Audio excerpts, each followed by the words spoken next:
따라 하시겠습니다. 부활을 살얼이랐다. 우리는 흔히 부활하면 믿는 자들이 죽고 난 이후에 천국에 가서 다시 사는 정도로 생각을 합니다. 그러나 부활은 결코 추상적이거나 또한 저 멀리 언젠가 있게 될 미래적인 사건만이 아닙니다. 부활은 아주 구체적이면서도 지금 나의 삶에서 대단히 선명하게 나타나야 하는 사건입니다. 예수님께서 부활하신 몸으로 제자들과 40일간을 이 땅에 머무셨습니다. 왜 예수님은 곧바로 승천하지 않으시고 제자들과 40일간을 이 땅에 머무시며 함께 하셨던 걸까요? 그 이유는 제자들에게 부활을 사는 것이 어떤 것인지 친히 보여주시고 이제 곧 보혜사 성령을 통해 제자들도 경험하게 될 하나님 나라를 미리 가르쳐 주시고자 그들과 함께 했던 것입니다. 따라서 우리 성도들은 이 부활과 관련해서 유의해야 될 두 가지가 있습니다. 두 가지. 첫 번째는 부활을 과거형으로만 이해해서는 안 된다는 것입니다. 즉 그 옛날 예수님이 십자가에서 죽으셨다가 부활하신 날을 기념하는 정도로 이 부활을 이해해서는 안 됩니다. 두 번째로는 부활을 미래형으로만 이해해서도 안 됩니다. 먼 훗날 언젠간 성도들이 죽고 나서 천국에서 다시 부활하게 될 것이라는 정도로만 이해해서는 안 된다는 것입니다. 성도들의 부활은 현재형이 되어야 합니다. 현재 진행형이 되어야 된다 그 말입니다.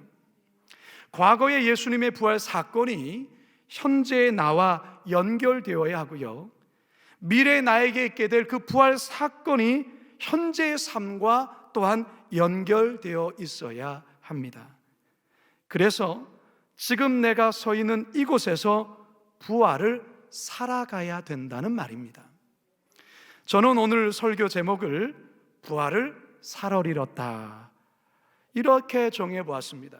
이 살얼이랐다라는 이 말은 옛 시에 나오는 말로 살겠노라라는 뜻입니다. 그러니까 오늘 설교 제목은 부활을 살겠노라가 되는 것입니다.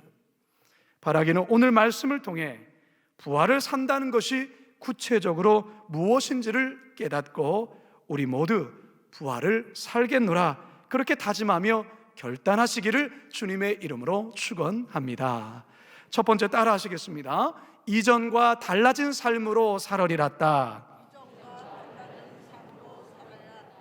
오늘 우리가 읽은 본문은 오순절날 마가의 다락방에 성령이 임하시고 난 이후에 제자들을 비롯해 예루살렘 교회 성도들의 변화된 삶의 모습을 단적으로 보여주는 말씀이라 할 수 있습니다. 우리 본문 함께 읽겠는데요, 32절, 34, 35절입니다. 시작.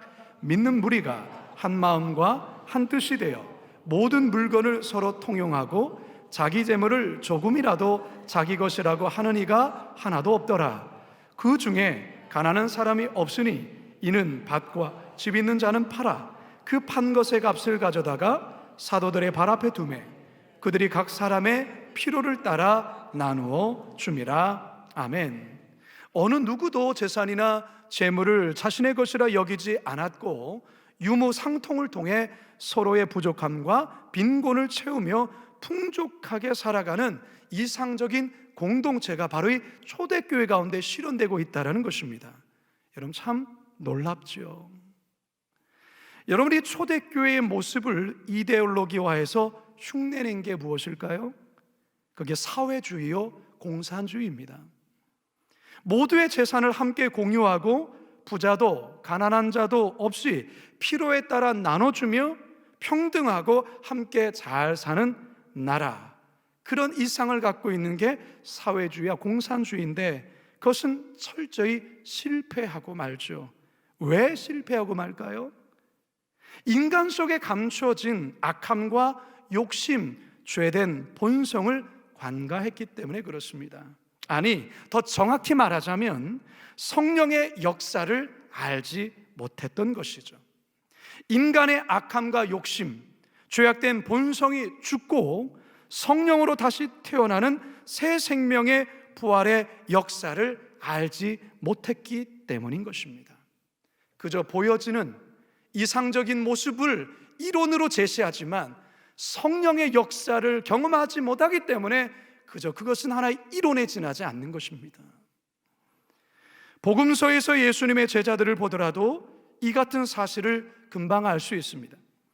그들은 예수님과 3년 동안이나 동고동락하며 숱한 기적도 체험하였고 예수님의 가르침도 직접 받았지만 예수님이 십자가를 지시기 직전까지도 누가 크냐라는 문제로 서로 싸웠습니다. 심지어 요한과 야고보는 자기 어머니까지 동원해서 예수님께 청탁까지 한, 그러다가 다른 제자들의 원성을 사기도 했죠. 이게 바로 제자들의 모습이었습니다. 이것만이 아니죠. 수제자 베드로, 예수님이 대제사장에 끌려가는, 그래서 고문받고 있는 상황 속에 작은 여종의 추궁에 그는 예수님을 3번이나 모른다고 부인합니다. 나머지 제자들도 두려운 나머지 예수님을 배반하고 다 도망쳐 버렸습니다. 이게 바로 제자들의 민낯이요, 제자들의 모습이라는 것입니다. 이처럼 이기적이고 자기밖에 모르고 배신하고 그리고 이 겁에 질려 있는 이 제자들의 모습이 오늘 본문에 와서는 완전히 달라진 모습으로 바뀌어져 있다는 것입니다. 어떻게 이렇게까지 달라질 수 있을까? 그 변화의 시점이 여러분 언제일까요? 마가의 다락방에 임한 성령 강림 사건입니다. 성령 강림 사건을 계기로 이기적이었던 제자들은 이타적인 삶으로, 움켜졌던 제자들은 나누는 삶으로, 배신했던 제자들은 목숨까지 내어놓는 용감한 제자의 모습으로 바뀌게 된 것입니다. 무엇이 이들을 이렇게 바뀌었다고요? 성령의 거듭나게 하시는 역사로 인해 그들의 영이 새롭게 재탄생하게 된 것입니다. 이것이 바로 새로운 탄생, 부활이라 말할 수 있는 것이죠. 사랑하는 성도 여러분, 여러분들은 이 같은 영적인 부활을 경험하셨습니까? 우리 권사님 한 분만 경험하셨네요. 제가 다시 한번 질문하겠습니다. 여러분은 이 같은 영적인 부활을 경험하셨습니까? 네. 옛 자아와 옛 사람은 십자가에 못 박혀 죽고 예수님의 부활과 함께 내 영이 새 사람으로 거듭나는 것. 여러분, 우리가 새 사람으로 거듭나지 않으면, 영적인 부활을 경험하지 않으면 천국에 들어갈 수가 없습니다. 요한복음 3장 5절을 함께 읽겠습니다. 시작. 예수께서 대답하시되 진실로 진실로 내게 이르노니 사람이 물과 성령으로 나지 아니하면 하나님 나라에 들어갈 수 없느니라. 물과 성령으로 다시 거듭나지 않으면, 영적인 부활을 경험하지 않으면 하나님 나라에 들어갈 수 없다는 것입니다. 디도서 3장 5절 또한 함께 읽겠습니다. 시작. 우리를 구원하시되 우리가 행한 바 의로운 행위로 말미암지 아니하고 오직 그의 긍휼하심을 따라 중생의 씻음과 성령의 새롭게 하심으로 하셨나니. 우리의 구원을 성령의 새롭게 하심으로 하셨다, 그 말입니다. 물론 여러분, 오해하지 말아야 될 것이 있습니다. 영적으로 부활을 경험하고 이 땅에서 부활을 산다는 것이 죄의 유혹을 전혀 받지 않다거나 단 한 번도 죄를 짓지 않는다는 말이 아닙니다. 우리는 여전히 육을 입고 있기에 죄의 유혹을 받고 때론 넘어지기도 합니다.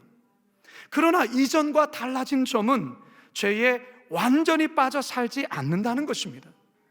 부활을 경험한 자는 계속해서 그리스도께로 자라가며 성장하게 되어 있습니다. 신앙에 있어서, 인격에 있어서 성화되어 간다는 것입니다.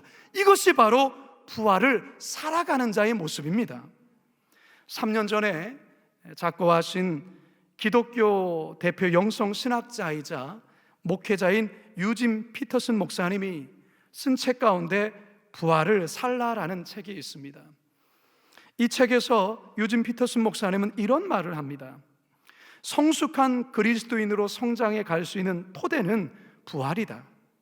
부활의 삶은 우리가 외경심을 가지고 바라보는 풍경이 아니라 들어가서 사는 땅이어야 한다. 부활에 대한 신앙 고백은 부활의 삶을 통해서만 적실성을 얻는다, 이런 말을 했어요. 부활의 삶이란 또한 이분은 일상의 성화라고 표현합니다. 일상의 성화. 성도 여러분, 여러분은 성령을 통한 영적인 부활을 확실히 체험하셨습니까? 바라기는 저와 여러분 모두가 부활의 신비를 통해 어제보다 오늘이, 오늘보다 내일이 더욱더 주님을 닮아가는 삶이 되길 주님의 이름으로 축원합니다. 두 번째, 따라 하시겠습니다. 지금 여기의 삶으로 살아리랐다. 현재 최고의 기독교 베스트셀러 작가이자 21세기의 C.S. 루이스로 묘사되는 미국의 목사님이 계십니다. 팀 켈러라는 목사님이신데요, 아주 유명한 목사님이십니다. 이 목사님이 20년 전에 이 갑상선 암으로 대단히 고생을 많이 하셨습니다. 그런데 최근에 췌장암 4기 판정을 받게 되신 겁니다. 그래서 항암 치료를 받는 중에 책을 한 권을 쓰셨는데요, 그 책 제목이 부활을 입다라는 책이에요. 부활을 입다. 이 책 서문에 이 팀 켈러 목사님은 이러한 이야기를 하십니다. 누구나 자신이 언제라도 죽을 수 있음을 이론적으로는 안다. 그러나 암이나 심장병 진단 또는 팬데믹의 위협 앞에서는 죽음이 우리에게 눈앞에 현실로 성큼 다가온다. 지금은 세상 전반에나 나 개인에게나 암흑기다. 그래서 우리는 다 희망을 갈구하고 희망을 붙잡으려 한다. 이런 때일수록 우리가 바라봐야 할 것은 무엇보다 예수 그리스도의 부활이다. 성도 여러분, 죽음의 문제가 다른 사람이 아닌 나 자신의 문제로 다가올 때 이 팀 켈러 목사님과 같은 부활에 관한 주제에 대해 진지하게 생각하지 않을 수가 없습니다. 팀 켈러 목사님은 어느 기독교 언론과 인터뷰에서 자신이 췌장암 4기라는 판정을 받게 되자 자신이 목회자이고 신학자임에도 불구하고 그동안 자신은 이 부활에 관해서 절반만 믿고 살았다라는 것을 고백하지 않을 수가 없다라고 그렇게 인터뷰에 이야기합니다. 무슨 말입니까? 자신이 부활에 대해서는 이론적으로는 잘 이해하고 있지만 그러나 가슴 깊이는 잘 믿지 않았다라는 것입니다. 그것을 췌장암 4기에 걸려 보니까 그러한 자신을 직면하게 되었다라는 것이죠. 성도 여러분, 여러분은 어떻습니까? 여러분은 앞으로의 부활을 믿습니까? 천국에서의 부활을 확신하십니까? 우리 그리스도인들이 항상 점검해야 되는 두 가지 신앙이 있습니다. 첫째는 종말 신앙이고요, 두 번째는 부활 신앙입니다. 종말 신앙이란 쉽게 말해서 이겁니다. 내 인생에도 반드시 끝이 온다라는 것을 인식하며 신앙생활하는 것입니다. 그리고 부활 신앙이란 내 인생에도 반드시 끝날이 오는데 영광스러운 그 나라에서 나는 부활하며 주님과 함께 영원히 살게 될 것이라는 믿음을 가지고 살아가는 그 신앙, 이게 바로 부활 신앙인 것입니다. 저는 여러분께 질문하고 싶습니다. 여러분은 종말 신앙을 갖고 계십니까? 왜 이렇게 대답이 적으시죠? 종말 신앙이라는 것은 역사적인 종말, 즉 예수 그리스도께서 재림하심으로 말미암아 모든 인류가 종말을 맞게 된다는 그 역사적인 종말과 그것과 별개로 내 인생의 숨이 끊어지는 그 개인적인 이 종말, 이 두 가지를 의미합니다. 여러분이 종말 신앙에 대한 확신을 갖고 있습니까? 그리고 부활 신앙에 대한 확신을 갖고 계십니까? 여러분이 이 두 신앙이 심의하게 될 때, 이 두 신앙이 우리에게 심의하게 새겨질 때 우리는 어떤 현상이 나타나냐면 현실에 집착하게 되어 있고요, 물질과 세상 권세에 집착하게 되어지는 그러한 신앙인이 되고 맙니다. 왜요? 이 땅이 전부처럼 보여지니까. 여러분이 신앙에 대해서 시선 정직하게 점검해 보셔야 돼요. 정말 나는 부활신앙을 가지고 있는가? 부활에 대한 소망을 갖고 있는가? 여전히 현실의 문제 앞에 집착하며 그 속에서 허덕이며 살아가고 있는가? 여러분, 우리는 매주일 예배를 드릴 때마다 여러분들이 인식하지 못하는 상황 속에 종말신앙과 부활신앙을 고백하며 예배한다는 사실을 아십니까? 그게 바로 사도신경이라는 거예요. 여러분, 사도신경 속에 여러분 자신이 나는 종말신앙을 믿습니다, 나는 부활신앙을 믿습니다라는 그 고백을 하고 있다는 거예요. 한번 보실까요? 함께 읽습니다. 시작. 장사된 지 사흘 만에 죽은 자 가운데서 다시 살아나셨으며 하늘에 오르시어 전능하신 아버지 하나님 우편에 앉아 계시다가 거기로부터 살아있는 자와 죽은 자를 심판하러 오십니다. 나는 성령을 믿으며 거룩한 공교회와 성도의 교제와 죄를 용서받는 것과 몸의 부활과 영생을 믿습니다. 아멘. 그런데 여러분, 그저 입으로만 중얼거리고 그친다면 아무 의미가 없는 거예요. 이것을 마음으로 믿고 확신 가운데 살아가야 합니다. 바로 그 삶이 부활을 사는 것을 의미하는 것입니다. 여러분이 종말신앙과 부활신앙이 확고할 때 성도들은 어떠한 고난과 역경 속에서도 우리는 당당하게 살아갈 수 있어요. 권세 있게 살아갈 수 있는 것입니다. 오늘 본문에서 제자들의 모습 속에 우리는 이 같은 사실을 발견할 수 있어요. 33절 함께 읽습니다. 시작. 사도들이 큰 권능으로 주 예수의 부활을 증언하니 무리가 큰 은혜를 받아. 사도들이 큰 권능으로 주 예수의 부활을 증언하니, 여러분, 며칠 전까지만 해도 이 사도들이, 제자들은 예수님의 부활을 증거하지 못했어요. 왜요? 두려워서, 무서워서, 겁이 나서 도망쳤던 사람들이에요.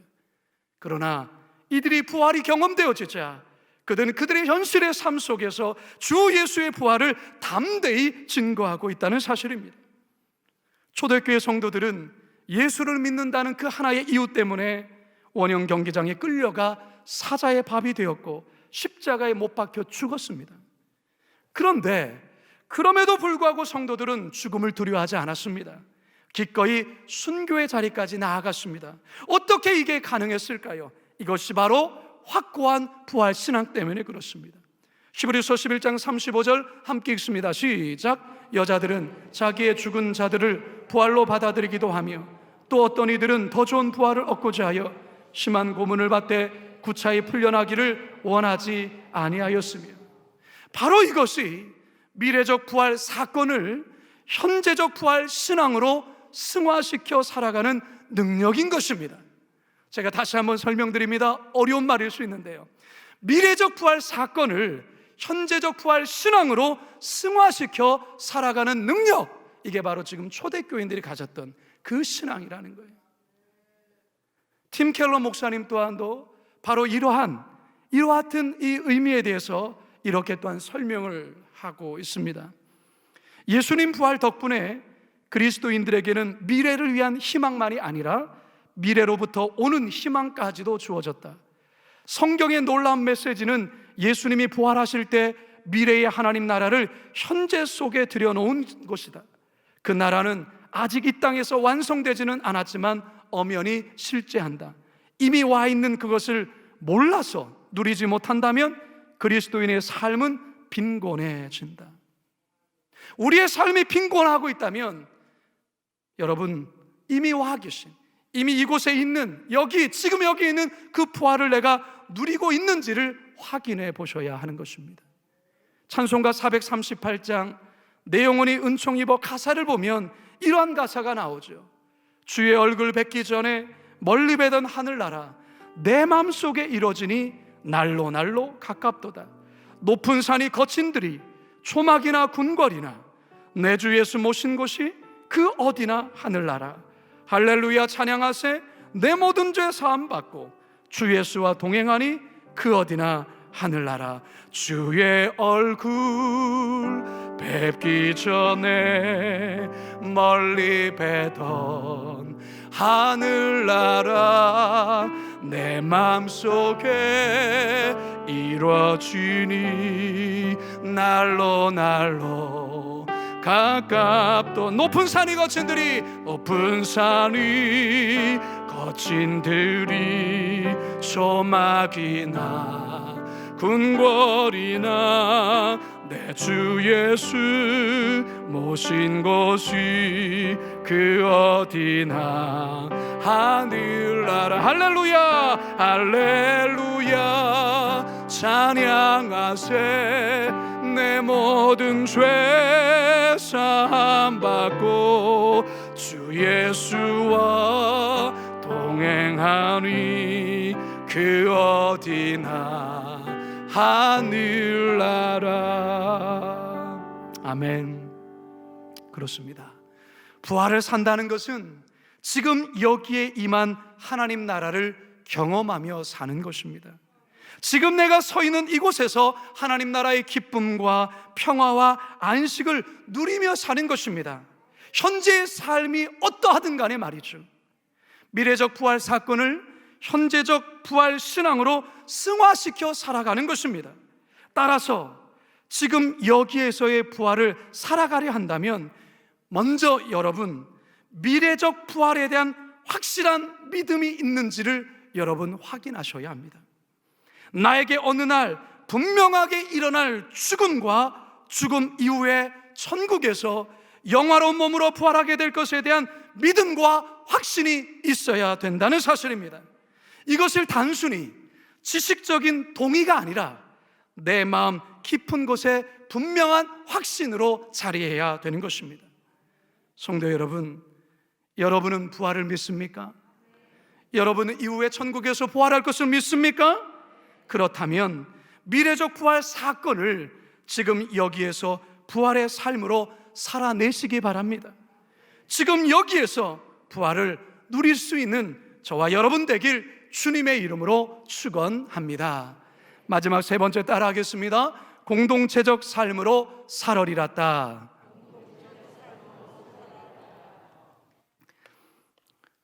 지난 3월 17일 전신마비의 중증 장애 아들을 휠체어에 태워서 40년 동안을 달리며 전 세계인들에게 큰 감동을 주었던 딕 호잇, 이분이 80세의 나이로 세상을 떠났습니다.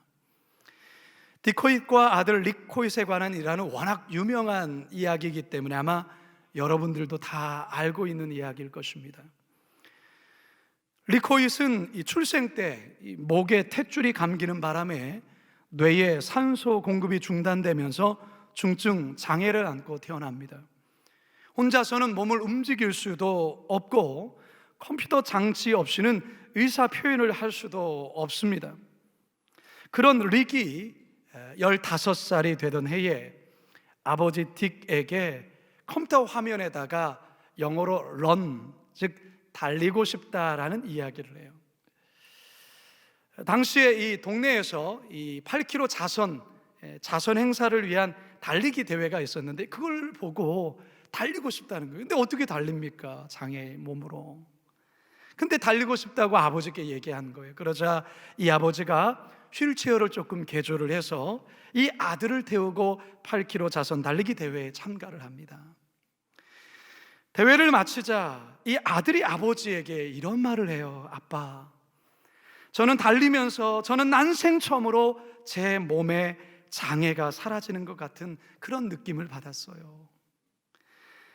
이 얘기를 들으니 아버지는 그때부터 이 아들과 함께 팀 호잇이라는 이름으로 이제 달리기를 합니다. 보스턴 마라톤 대회도 참가를 하고요, 심지어는 철인 3종 경기에도 도전합니다. 40년 동안 그랬어요. 40년 동안 보스턴 마라톤 대회를 32차례 완주했고요, 철인 3종 경기를 6차례 완주합니다. 여러분, 철인 3종 경기 아시죠? 42.195km 마라톤도 하고요, 180km를 이 자전거로 타고요, 그리고 약 3.2km인가를 바다 수영을 해야 되는, 이거는 일반 정상인도 정말로 할 수 없는 이 일을 6차례나 완주했다는 것입니다. 그리고 1992년도에는 45일 동안 자전거로 미국 대륙을 횡단하기도 합니다. 약 6,010km 정도를 횡단까지 합니다. 처음에 이 아버지가 철인 3종 경기에 도전한다고 했을 때 많은 사람들이 만류합니다. 그럼 무모한 짓 그만 좀 하라고, 그러다가 죽는다고 그렇게 얘기를 해요. 하지만 이 아버지 티코잇은 도전합니다. 그리고 결국 해내고 말죠. 어느 기자가 인터뷰하면서 먼저 아들 릭에게 소감을 묻습니다. 그때 이 아들 릭이 이렇게 대답을 했다고 해요. 아버지가 아니라면 저는 아무것도 할 수 없었습니다. 아버지는 내 날개 아래를 받쳐주는 바람입니다. 이런 말을 했어요. 그러자 아버지 티코잇은 이렇게 이야기합니다. 나는 아들 릭이 아니었다면 달리지 않았을 것입니다. 무슨 말입니까? 아버지는 아들 때문에 달렸다라는 거예요. 40년 동안 아들은 아버지 때문에 달릴 수 있었던 것입니다. 여러분, 이 놀라운 거죠. 아버지는 아들 때문에 달렸고 아들은 아버지 때문에 달릴 수 있었다는 이 말, 즉 아버지와 아들이 하나가 되었기 때문에 이 놀랍고도 위대한 일을 해내고 만 것입니다.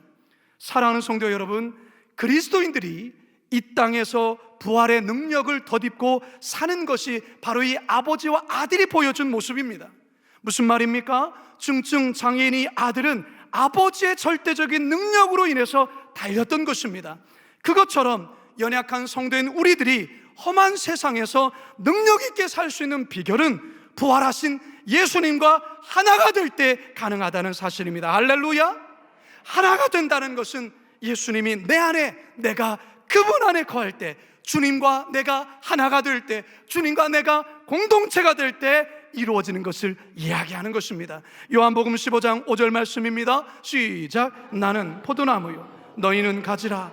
그가 내 안에 내가 그 안에 거하면 사람이 열매를 많이 맺나니 나를 떠나서는 너희가 아무것도 할 수 없습니다. 그가 내 안에 내가 그 안에 거하는 사람은 열매를 많이 맺는다라는 것이죠. 예수 그리스도의 그 부활의 능력이 나의 삶을 통해서 나타나게 된다는 것입니다. 또 하나는 지상에서의 교회 공동체와 그리고 가족 공동체가 하나됨을 이루며 살아가는 것을 의미합니다. 예수님이 십자가 지시기 전에 하나님께 마지막으로 기도하며 간절히 기도했던 기도가 제자들의 하나됨이었습니다. 왜 그렇습니까? 이들은 항상 서로 싸웠고 하나 되지 못하였고 서로가 늘 갈등 가운데 있었던 이들이었습니다.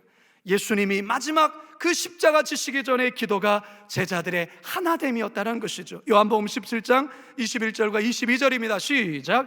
아버지여, 아버지께서 내 안에 내가 아버지 안에 있는 것 같이 그들도 다 하나가 되어 우리 안에 있게 하사 세상으로 아버지께서 나를 보내신 것을 믿게 하옵소서. 내게 주신 영광을 내가 그들에게 주었사오니 이는 우리가 하나 된 것 같이 그들도 하나가 되게 하려 함이니이다. 할렐루야. 여러분, 결국 이 예수님의 기도가 사도행전에서 응답이 되는 것입니다. 바로 오늘 우리가 읽은 사도행전 4장에서 초대교회 성도들 안에 하나됨의 기적이 나타나고 있습니다. 4장 32절입니다. 시작. 믿는 무리가 한 마음과 한 뜻이 되어 모든 물건을 서로 통용하고 자기 재물을 조금이라도 자기 것이라는 이가 하나도 없더라. 할렐루야. 오합지졸에다 콩가루 지방과 같았던 이 제자 공동체가 성령을 통한 부활의 능력을 경험하자 세상이 감당치 못할 위대한 공동체로 변화된 것입니다. 그렇습니다. 부활을 경험한 공동체는, 부활을 경험한 성도들은 이와 같이 하나가 되며 한 뜻이 되며 한 공동체를 이루어가는 것입니다. 나만의 기쁨, 나만의 행복만이 아니라 그것을 뛰어넘어 공동체 전체의 기쁨과 공동체 전체의 행복을 함께 누리며 살아가는 것입니다. 이것이 바로 부활의 능력을 살아가는 자요, 부활 공동체의 진정한 모습입니다. 이제 저는 말씀을 마치려 합니다. 사랑하는 성도 여러분, 예수님의 부활 사건을 과거에 일어났던 익사이팅한 사건으로, 그저 과거의 이야기로 만들어서는 안 됩니다. 동시에 나의 부활이 아득한 먼 미래의 어느 시점에 있게 될 어렴풋한 미래의 이야기로 전략시켜서도 안 됩니다. 지금 여기 내가 살아가는 삶의 자리에서 부활을 살아내야 합니다. 성도 여러분, 성령님의 새롭게 거듭나게 하심으로 영적인 부활을 경험하시기 바랍니다. 그래야 이전과 다른 삶을 살게 될 것입니다. 어느 날 나에게 있게 될 그 종말과 그 이후에 겪게 될 그 부활에 대한 확신으로 지금 내가 서 있는 이곳에서의 부활로 승화시켜 능력 있게 살아갈 수 있기를 바랍니다.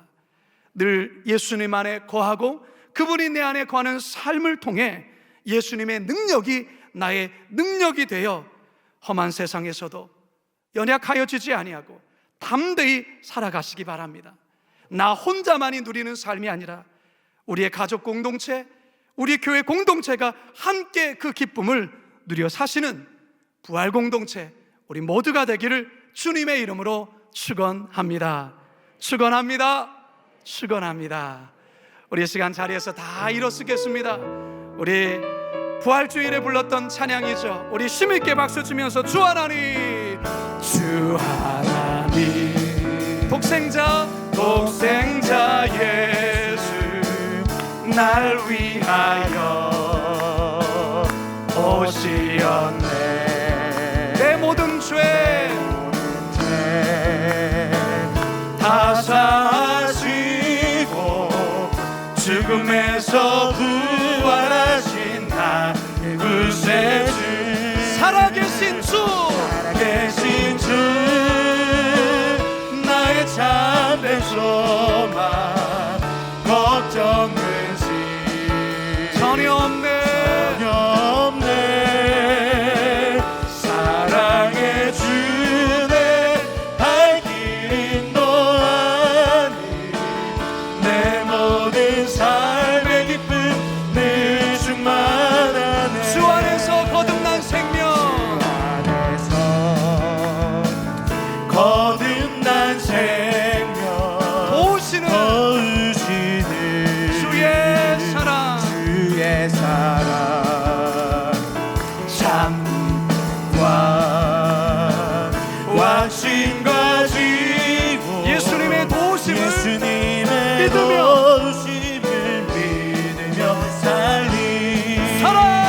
살아계신 주 나의 참된 소망, 걱정 근심 전혀 없네.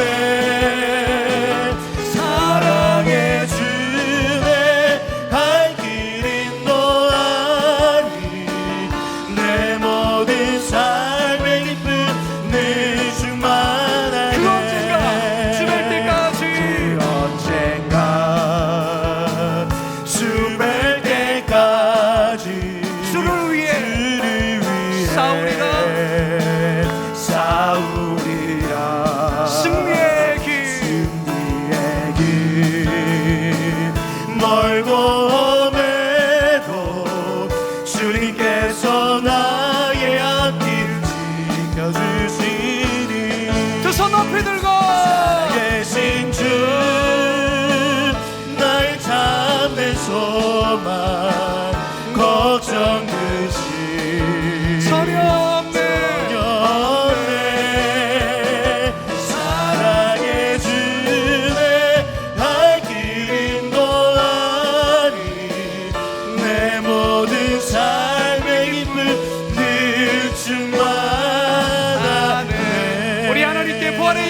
우리 주님께 영광의 박수로 찬양합니다. 기도하시겠습니다.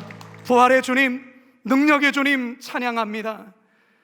우리 예수님께서 우리를 구원하시고자 죽음에서 부활하실 뿐만 아니라 또한 우리와 함께 거하시며 우리에게 부활의 소망을 주시니 너무나도 고맙고 감사드립니다. 주여, 이 부활의 능력이 과거에 있었던 이야기가 아니라 어렴풋하게 먼 미래에 있을 사건이 아니라 오늘 내가 이 자리에서 누리는 사건이 되게 하여 주시옵소서. 그래서 부활을 살아가게 하여 주시고 부활을 살아내게 하여 주시옵소서.